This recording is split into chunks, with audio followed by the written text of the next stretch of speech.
Let's jump right into a really fascinating debate that's bubbling up in India's global business scene.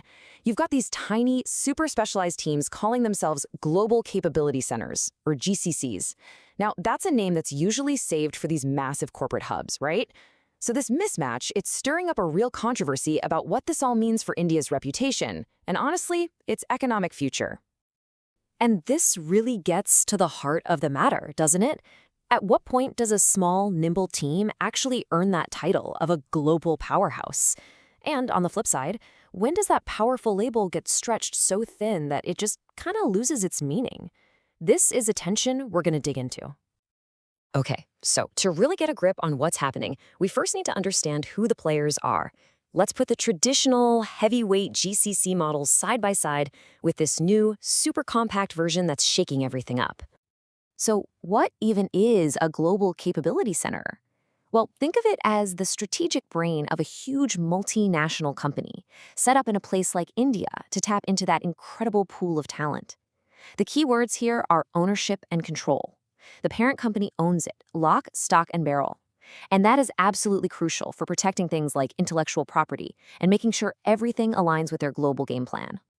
I mean, the difference between these two models is just night and day.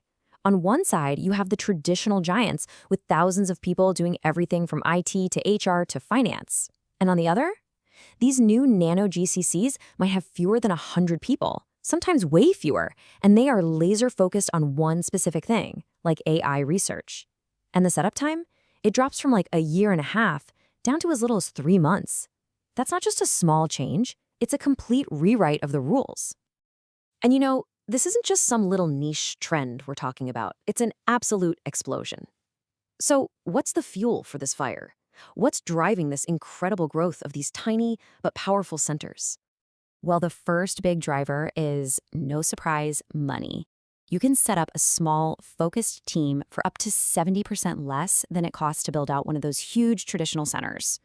For a startup or even a mid-sized company that wants to dip its toes in the water in India, this is an absolute game changer. It just lowers the barrier to entry so dramatically. And the momentum, it's just incredible. These nano GCCs aren't just growing, they're growing at a crazy clip of 15 to 20% a year. That's leaving the rest of the GCC sector in the dust. This signals a huge, accelerating shift in how global companies are thinking about their strategy. But here's the thing, and this is so important. It's not just about saving a buck or offloading boring tasks. A lot of these small centers are on the absolute bleeding edge of technology. They're working on AI, quantum computing, serious R&D. They're designed to be these agile, experimental hubs that can just accelerate innovation. Okay, but with all this explosive growth comes, well, a problem. A real controversy over what it even means to be a GCC anymore. So now let's pivot and look at the hidden risks and the debate this whole trend has kicked off. This is the million-dollar question for policymakers and industry leaders right now. In India, that GCC label has become a stamp of quality. It means strategic importance, it means scale, it means high-value work. So if any little team can just slap that label on their door, does it risk watering down a brand that India has worked for decades to build? The whole issue really breaks down into 3 main risks. First, you've got credential inflation. Basically, if hundreds of these tiny units pop up, the term GCC just doesn't mean as much. Second, there's a big sustainability risk. A lot of these are just experiments, right? They have high staff turnover, and many might not even be around in 2 years. And finally, there's the limited scope.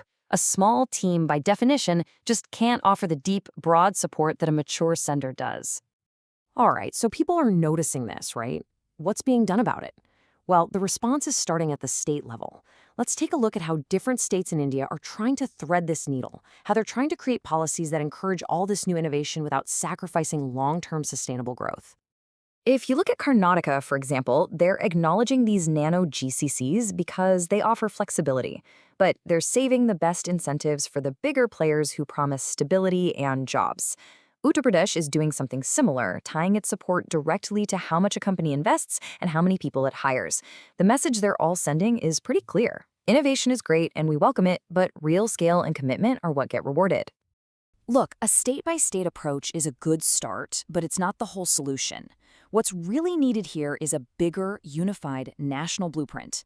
So now let's explore what people are recommending to protect India's hard-won reputation as a global leader in this space.